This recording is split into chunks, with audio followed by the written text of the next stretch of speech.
होलिका दहन की वह अग्नि जो सदियों से फाल्गुन की पूर्णिमा को जलती आ रही है, क्या वह सिर्फ सूखी लकड़ियों और कपूर का एक ढेर है, या उसके भीतर छिपे हैं कुछ ऐसे रोंगटे खड़े कर देने वाले नियम जो एक पल में इंसान की सोई हुई किस्मत को जगा सकते हैं या फिर उसे राख के ढेर में बदल सकते हैं। आज की इस विशेष कथा में हम वैकुंठ लोक के उस दिव्य सिंहासन तक चलेंगे जहां जगत के पालनहार भगवान विष्णु स्वयं माता लक्ष्मी के उन सवालों का जवाब दे रहे हैं जो आज के युग में हर इंसान के मन में कौंधते हैं। भक्ति और अहंकार के इस महासंग्राम में एक तरफ प्रहलाद की वह अटूट आस्था है जिसने मौत को भी घुटने टेकने पर मजबूर कर दिया, तो दूसरी तरफ होलिका का वह आत्मघाती घमंड जिसने उसे अपनी ही रची हुई चिता पर ला खड़ा किया। अगर आपने आज इन वर्जित चीजों के पीछे छिपे आध्यात्मिक विज्ञान को नहीं समझा, तो आपकी बरसों की पूजा भी एक पल में निष्फल हो सकती है। आखिर क्या थी वह गुप्त गलतियां जिन्होंने ब्रह्मा के अमर वरदान को काल का ग्रास बना दिया, और क्यों आज भी वह पवित्र आग कुछ अभागे लोगों के लिए श्राप बन जाती है? अगर आप भी भगवान नारायण के अनन्य भक्त हैं और अपने जीवन के हर अंधेरे को मिटाकर सुख समृद्धि की रोशनी लाना चाहते हैं, तो इस वीडियो को अभी लाइक करें, चैनल को सब्सक्राइब करना न भूलें और कमेंट में अपनी श्रद्धा के साथ जय श्री हरि जरूर लिखें।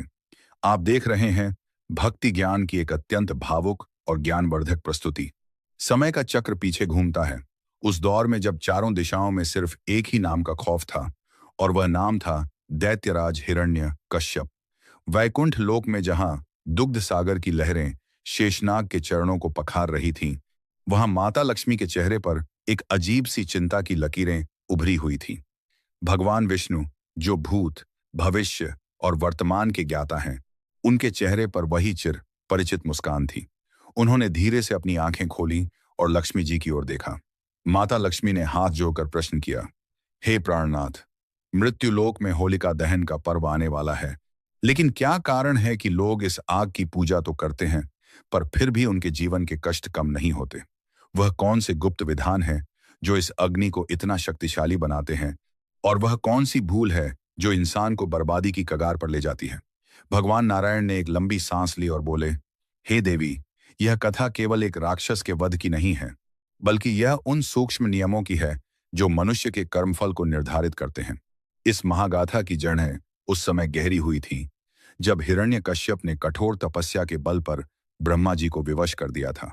उसने वरदान मांगा था कि उसे न कोई मनुष्य मार सके, न पशु, न वह अस्त्र से मरे, न शस्त्र से, न घर के भीतर उसकी मृत्यु हो, न बाहर, और न ही दिन के उजाले में, न रात के अंधेरे में।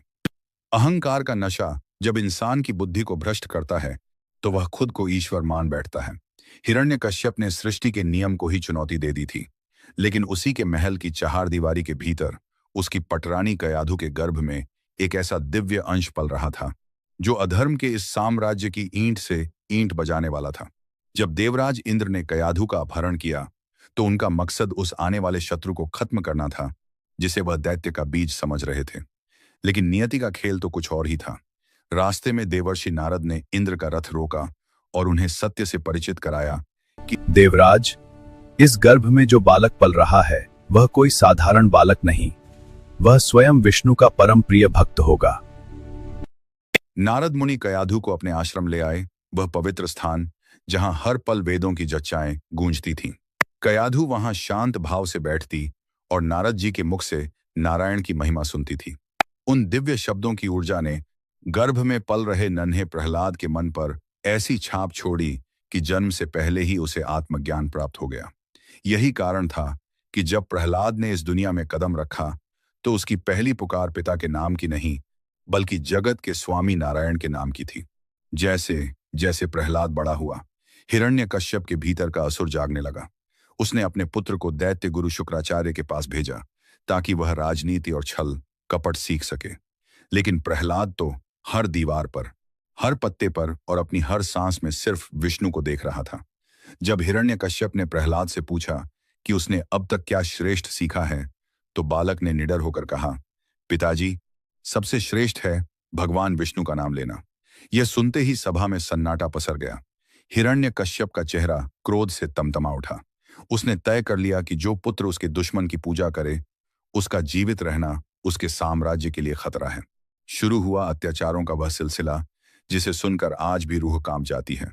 हिरण्यकश्यप ने अपने ही बेटे को ऊंचे ऊंचे पहाड़ों की चोटियों से नीचे गहरी खाइयों में फेंकवा दिया, पर प्रहलाद जब नीचे गिरता तो उसे लगता जैसे वह नारायण की गोद में सो रहा है।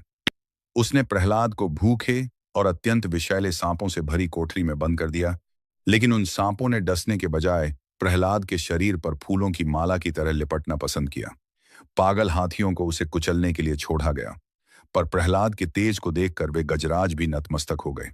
हिरण्यकश्यप हैरान था, परेशान था और डर के मारे अंदर से खोखला हो रहा था। उसे समझ नहीं आ रहा था कि एक निहत्थे बालक के पास ऐसी कौन सी सेना है जो साक्षात यमराज को भी पीछे धकेल रही है। तभी हिरण्यकश्यप की बहन होलिका आगे आई। होलिका के पास ब्रह्मा जी की दी हुई एक जादुई चुनरी थी। यह कोई साधारण वस्त्र नहीं था, बल्कि एक सुरक्षा कवच था। वरदान यह था कि जब तक होलिका उस चुनरी को ओकर अग्नि में बैठेगी, आग की लपटें उसे स्पर्श भी नहीं कर पाएंगी। उसने अपने भाई की चिंताओं को दूर करने के लिए एक भयावह योजना बनाई। उसने कहा, भैया, मैं प्रहलाद को अपनी गोद में लेकर जलती चिता पर बैठ जाऊंगी।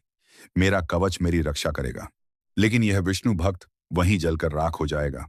राजा को यह विचार बहुत पसंद आया। फाल्गुन पूर्णिमा की वह काली रात, जब पूरे नगर में सन्नाटा था, बीच मैदान में लकड़ियों का एक विशाल पर्वत खड़ा किया गया। होलिका उस दिव्य चुनरी को ओढ़कर प्रहलाद को अपनी गोद में लेकर बैठ गई। प्रहलाद की आंखें बंद थीं और उसके होंठों पर वही मंत्र था, नारायण नारायण। जैसे ही सैनिकों ने चिता को अग्नि दी, आग की लपटें दैत्य की तरह ऊपर उठने लगी। पूरा आसमान लाल हो गया। लेकिन तभी प्रकृति ने अपना रुख बदल दिया।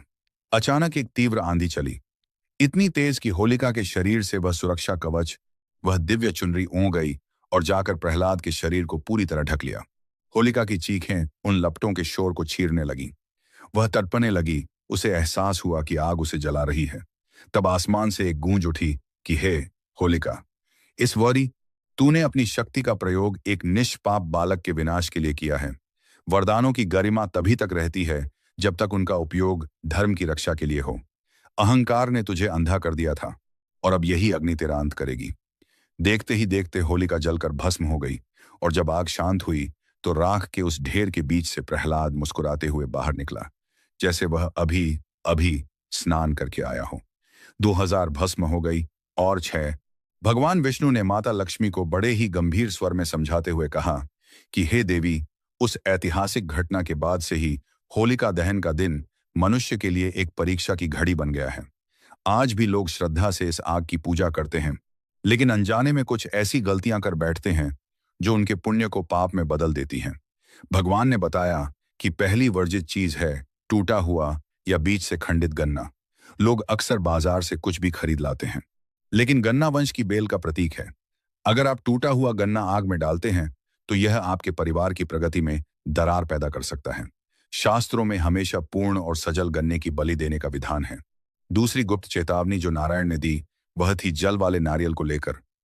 लोग भावुकता में आकर पानी से भरा नारियल सीधे धधकती आग में फेंक देते हैं। भगवान ने कहा कि जल वाला नारियल एक जीवित फल माना गया है। इसे अग्नि में झोंकना हिंसा के समान फल देता है। हमेशा सूखे गोले या सूखे नारियल का ही अर्पण करना चाहिए। सूखा नारियल आपकी अंतरात्मा के सूखेपन और अहंकार को सोखने की शक्ति रखता है, जबकि जल वाला नारियल आग में जाते ही फूटता है, जो आपके आने वाले समय में कलह और अशांति का संकेत दे सकता है। तीसरी और सबसे महत्वपूर्ण बात जो भगवान विष्णु ने माता लक्ष्मी के सामने स्पष्ट की, वह थी भोग की संख्या का रहस्य।